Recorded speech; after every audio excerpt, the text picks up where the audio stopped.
Luis, ¿has visto que he depurado? ¿No? Perfecto. Te has salido ahí, Casi no se me vio, no. Salí, entré, impresionante. Él es Luis Martínez y es técnico del área social de la Sociedad Española de Ornitología. Ahí es nada.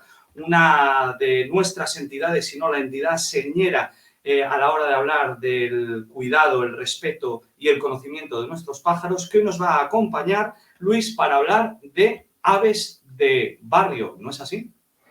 Sí, esa es la intención, pero como hay tanto de qué hablar, yo te dejo que dirijas por donde quieres que vaya la conversación. Hombre, cuando elegimos este tema, lo hicimos porque de alguna manera somos sensibles al trabajo de vuestra organización y hace un tiempo, yo creo que todavía lo mantenéis, tuvisteis una campaña yo creo que muy acertada que de alguna manera venía a llamar la atención de que nuestras ciudades, nuestros barrios también son ecosistemas, que no necesitamos ver pájaros, alejarnos mucho de nuestra casa para verlos. Son vecinos y son vecinas y hay que tratarlos bien. ¿Por qué algunas especies silvestres se están adaptando tan bien a la vida en la ciudad? Y son vecinos y vecinas nuestras. Lo primero que tenemos que entender es que muchas especies ocupan hábitat que nosotros hemos recreado en las ciudades. Por ejemplo, los parques urbanos no son muy diferentes de ciertas masas forestales, con lo cual especies como pueden ser trepador azul, agateadores, los vamos a encontrar sin problemas dentro de este tipo de medios. Pero sobre todo las ciudades, desde muy antiguo, y me estoy refiriendo ya a las ciudades de la Edad Media, creamos edificios verticales de piedra o de ladrillos posteriormente. Y estos hábitats son muy similares a los roquedos naturales en los que muchas aves nidificaban. Con lo cual, aves como los vencejos, nuestro ave del año, que requieren de este tipo de medios, los aviones comunes, pues se han metido a criar en este tipo de medios porque además hay una gran ventaja. Y es que normalmente en las ciudades hay menos depredadores que en los hábitats naturales. Hay estudios muy interesantes comparando las tasas de depredación de vencejos que crían en medio natural con vencejos que crían en ciudad, y los vencejos que siguen criando en hábitats naturales, pues las tasas de depredación en sus nidos son muy superiores a las que sufren nuestros vencejos urbanos. Luis, te decía que, bueno, seguro que hay una tasa menor de depredación, pero los depredadores también están ya con nosotros y nosotras. Yo vivo pues, en una zona bastante céntrica de Oviedo, una ciudad de tamaño medio, y, bueno, la verdad es que el encierro pandémico fue una auténtica pasada desde el punto de vista de ver pájaros. O sea, por el purito centro de mi ciudad, todos los días bandadas de patos, garza real, milano negro. Y lo que más me gustó es que no sé muy bien dónde, pero muy cerquita de mi casa, cría halcón peregrino, que no sé si depreda vencejo o no, pero por ahí andaba. De hecho, es una especie de nuevo que también se está adaptando cada vez más a criar en ciudades y es un depredador. Lo que pasa es que lo que sí se pierde es que los mayores depredadores de nidos de estas especies suelen ser culebras y mustélidos, desde comadreja, garduñas, martas, este tipo de especies que no tienen problemas en trepar por roquedos o en árboles, que a veces crían los vencejos en trozos descortezados de grandes árboles. Y evidentemente esto hay una presión muy inferior. Luis, hemos hablado de las ventajas. ¿Por qué algunos pajarinos, muchas especies, vienen a anidar, a vivir en las ciudades? Pero, ¿y las desventajas? ¿Tienen que adaptarse de alguna manera especial estas especies al modo de vida urbano? Sí, desventajas hay muchas. La primera de ellas es la propia contaminación. La contaminación que les afecta a ellas igual que a nosotros. Hay estudios muy recientes que investigan cómo se degradan los telómeros. Los telómeros son unos fragmentos que hay en nuestro ADN finales que aparentemente no sirven para nada, pero que son muy importantes porque su degradación se corresponde con el envejecimiento celular. Y lo que se ve es que si tú estudias, por ejemplo, carboneros que viven en un parque urbano y carboneros que viven en un medio natural, la degradación de los telómeros de los carboneros urbanos es mucho mayor, mucho más rápida. Es decir, sufren envejecimiento acelerado, fruto de la contaminación. Claro. Ese es uno de los problemas. Y luego, y luego, como comentabas, evidentemente, una cosa que, sobre todo ahora que hemos tenido la primavera espectacular, que es uno de los momentos más bonitos para para todos los aficionados a las aves. Evidentemente, la mayoría de aves, sobre todo las pequeñitas, las canoras, buscan pareja cantando. Y la ciudad es un entorno extremadamente ruidoso. Entonces, una de las cosas que más se está investigando ahora, y es apasionante, porque igual que antes iba uno a las Galápagos a estudiar la evolución, pues ahora se está estudiando mucho cómo evolucionan las poblaciones de aves urbanas, porque tienen que adaptarse para que su canto se escuche por encima del ruido de fondo que siempre tenemos en las ciudades. Fíjate qué curioso, David, esto va a llamar la atención. Hay estudios, por ejemplo, de cómo el verdecillo, el serín verdecillo, que ya se llama ahora, que es un ave pariente del canario, que canta muchísimo en primavera, pues dedica más tiempo a cantar en ciudad los sábados y domingos que de lunes a viernes. Y el motivo es que, claro, de lunes a viernes hay mucho más tráfico, hay mucho más ruido, claro. Entonces dedica más tiempo el sábado y el domingo porque se le escucha más. Otras aves, por ejemplo, como las golondrinas, lo que hacen es se aprovechan de la luz artificial para empezar a cantar mucho más temprano que en medios naturales. A lo mejor para la depredación también la luz artificial cumple algún tipo de... Claro, precisamente todas las aves, los pajareros saben que cuando en primavera empiezan a cantar a las 2 de la mañana, a las 4 de la mañana, ciertas especies, y conforme se acerca el alba y el amanecer se van incorporando nuevas especies. Esas especies que se van incorporando es porque ven peor con poca luz y si se ponen a cantar cuando todavía no ven a un depredador, les podría cazar. Entonces la luz artificial lo que les ayuda es precisamente a eso, a poder cantar antes. Estamos hablando, Luis, ya de alguna manera estás hablando de aves emblemáticas que podemos ver en la ciudad, en la proximidad, pero acaba de escribirnos ahora uno de los seguidores más ilustres, bueno, ilustres somos todos y todas, pero este nos gusta mucho, que es Félix Población, un gran escritor y periodista de aquí de la tierra, que dice, oye, a ver si habláis precisamente de estos amigos, que vamos a hablar mucho, Félix, pero ¿serían los gorriones nuestra ave más emblemática en la ciudad? El gorrión común es que no sea la más emblemática, es que es la única especie de ave silvestre que se ha vuelto comensal del ser humano. Es decir, los gorriones comunes han coevolucionado junto al ser humano desde hace miles de años y solo son capaces ya de vivir allí donde hay presencia humana. De hecho, un pueblo cuando se abandona, se despuebla, la siguiente especie que desaparece es el gorrión común. Y un dato muy curioso es que es una especie que se ha adaptado tanto que muestra a nivel genético, ha evolucionado para aprovechar los alimentos que solemos desechar nosotros, que suelen ser ricos en almidón, cereales, y ese mismo proceso evolutivo, esa huella genética de esa adaptación para vivir junto al ser humano, es la que observamos si comparamos el ADN de un lobo con un perro doméstico. Exactamente igual.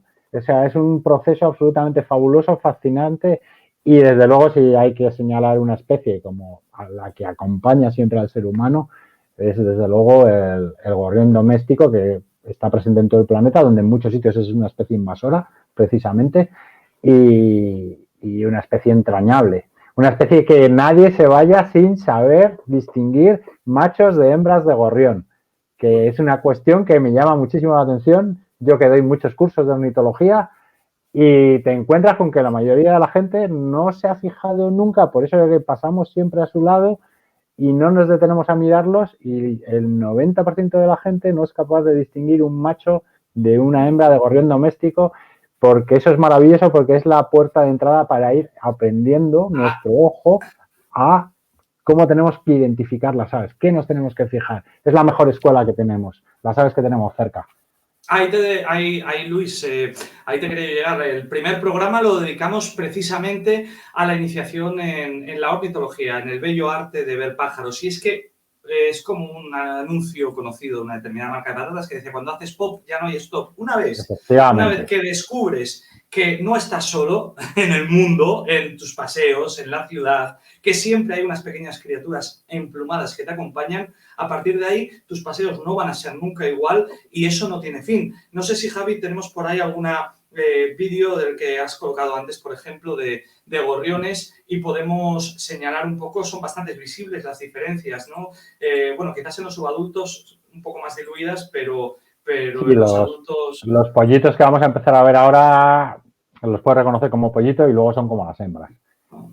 Ahí que tenemos en el centro. Ahí tenemos machos con su babero negro, con su color marrón mucho más fuerte, con el píleo, que es esta zona de la cabeza donde tú tienes la boina gris, y ahí tenemos un pollito que es muy parecido a una hembra. Las hembras tienen el plumaje mucho más apagado, carecen de ese babero negro. Ahora en época de celo, además, los machos tienen el pico negro, también muy llamativo. Esa es una hembra. La hembra, digamos, es la que en muchos sitios de España da nombre a la especie, que es pardal.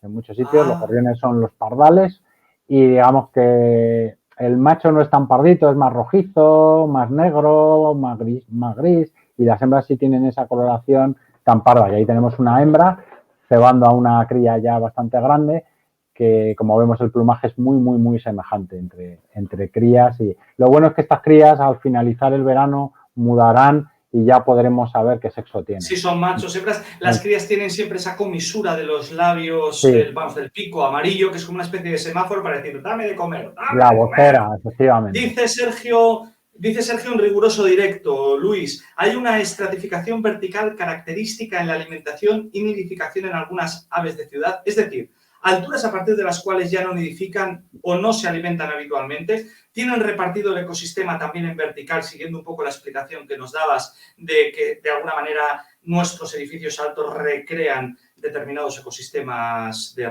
roquedales en la naturaleza. ¿Se reparten? ¿Se reparten la ciudad por barrios como una banda mafiosa? Efectivamente. El ejemplo siempre más clásico de este tipo de reparto, tanto trófico como a la hora de nidificar, son los aviones golondrinas y los vencejos.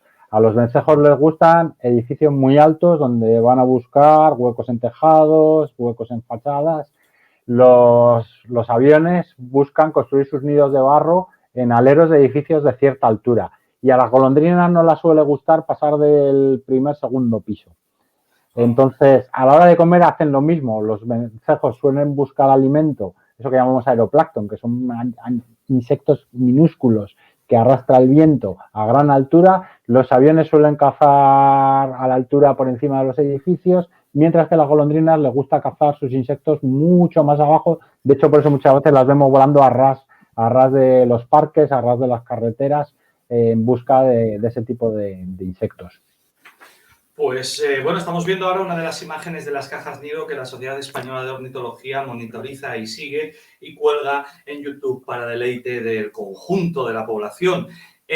Hablabas antes también de los parques. Yo creo que tenemos por ahí alguna imagen, bueno, de qué nos podemos encontrar en un parque. Es que realmente son microuniversos. Habíamos cogido de Margot, que es una de nuestras seguidoras pues, más fieles, habíamos cogido unas imágenes del Campo San Francisco, que es el parque emblemático de mi ciudad. Andan por ahí. Pero ¿qué más podemos ver? ¿No? Bueno, mira, ¿qué estamos viendo aquí? Ahí parece un reyezuelo, reyezuelo listado. Sí, es un reyezuelo listado. Vamos a encontrar sobre todo aves forestales. Normalmente los parques, al tener una cobertura, tienen poca cobertura de matorrales, cosa que en los bosques naturales pues muchas veces hay, con lo cual sobre todo nos vamos a encontrar ese tipo de especies más asociadas al arbolado y nos van a faltar otras especies de estratos más bajos, pero por el contrario van a aparecer mucho mirlo, que le encantan las praderas y demás. Pero los parques son primero los reinos de los páridos, como ese carbonero que vemos, carboneros, herrerillos, pícidos, pájaros carpinteros, nunca suelen faltar, tanto el pito real, que le gustan espacios algo más abiertos, como el pico picapinos, incluso en algunos parques se deja ver especies como el pico menor, más eso. Y no olvidémonos de las rapaces. De parques de cierta actividad, ahora es facilísimo escuchar autillo, en algunos más grandes, un poco más agrestes, escuchar al cárabo, incluso en algunos lugares, pues no es raro que llegue a nidificar el búho real, aprovechando algún nido de algún córvido y especies ya pues que llaman mucho la atención. O sea, las ciudades, aunque nos parezcan inhóspitas, fíjate en Madrid con lo grande que es, esa gran ciudad que a los que vivimos aquí no nos gusta porque nos gusta el campo y sin embargo luego hay puntos que en IBER tienen registrados más de 120 especies. Jolín. No, podemos ver prácticamente de todo. En el parque que estamos viendo, si no me equivoco, porque yo con el tema de los sonidos también me lío, ahí tenemos cárabo y es en el centro centro de la propia ciudad. Está siendo un auténtico placer hablar contigo, Luis. Recordad que estamos viendo Pasearinos Televisión en riguroso directo, que le aporta gracia, dinamismo al programa, que podéis preguntar, como han hecho ya muchos compañeros, y hacer vuestras observaciones y son automáticamente trasladados a nuestro invitado. Luis, está siendo un placer, como te digo, y también un honor que estés por aquí. Antes hablabas para mí.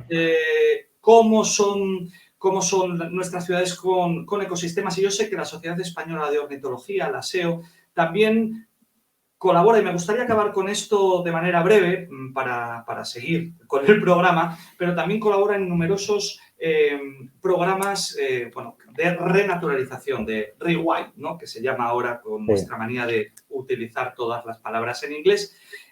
Creo que puede ser un buen programa, igual que ahora estamos hablando de aves de barrio, hablar de qué significa renaturalizar, qué significa esa palabra rewild en inglés y cómo estáis colaborando vosotros. Lo que primero que queremos hacer, y lo intentamos allá donde nos dejan colaborar, es cambiar el paradigma de ciudad. Tanto en zonas verdes como, algo muy importante, en edificios. Tenemos que hacer medios verdes con flora autóctona diversa, o acordarnos de ese estrato arbustivo, de esos majuelos, de esos espinos que les cantan a las aves por sus frutos, que las protegen a la hora de nidificar. Buscar esos hábitats más variados, sobre todo mucho más naturales, dando entrada a esas especies autóctonas que a su vez van a servir para que las mariposas del entorno puedan criar, porque lo que tenemos que pensar es que cuando vemos un carbonero, ese carbonero necesita orugas para reproducirse, o sea, no necesita la caja nido, que también puede ocurrir, pero lo que necesita es comida para sus crías. Claro. Y un árbol, una especie de arbusto, de árbol autóctono, la vegetación autóctona, siempre tiene una infinita mayor capacidad para albergar biodiversidad que el carbonero ve como proteínas, como las que alimentar a sus crías. Tenemos que manejar menos estos espacios verdes, desechar el uso de herbicidas, el continuo desbrozamiento. Y luego esa siega, esos prados que están pensados no para las aves, sino para echarnos simplemente sobre ellos, que podemos convivir todos, Luis. Sí. Te citamos a ti o a quien tú nos digas de la Sociedad Española de Ornitología para hablar largo y tendido en algún momento. Sabes que estamos los segundos jueves de cada mes aquí en Pasearinos Televisión. Ha sido un auténtico placer tenerte, ha sido muy interesante. Y un placer. Bueno, pues Luis, muchísimas gracias. Luis Martínez, técnico del área social de la Sociedad Española de Ornitología, que nos ha acercado a los pequeños pájaros que podemos observar, y no tan pequeños, muy cerquita de casa, aquí en Pasearinos Televisión, la primera televisión en directo de aves de nuestro país.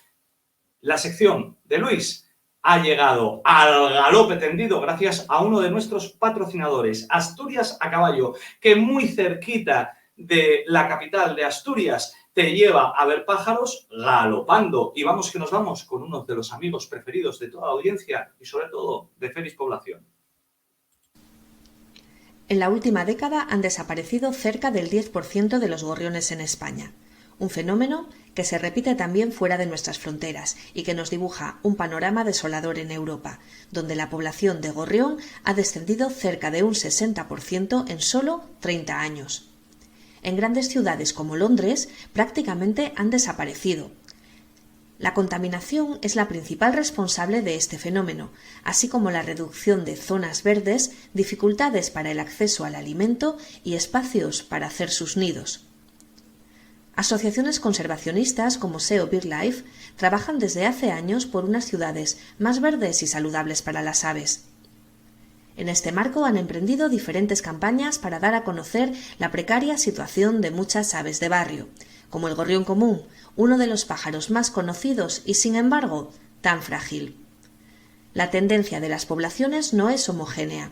Mientras que en la mitad sur de la península hay un mayor declive, en el norte y en Asturias, al menos por el momento, los gorriones están a salvo.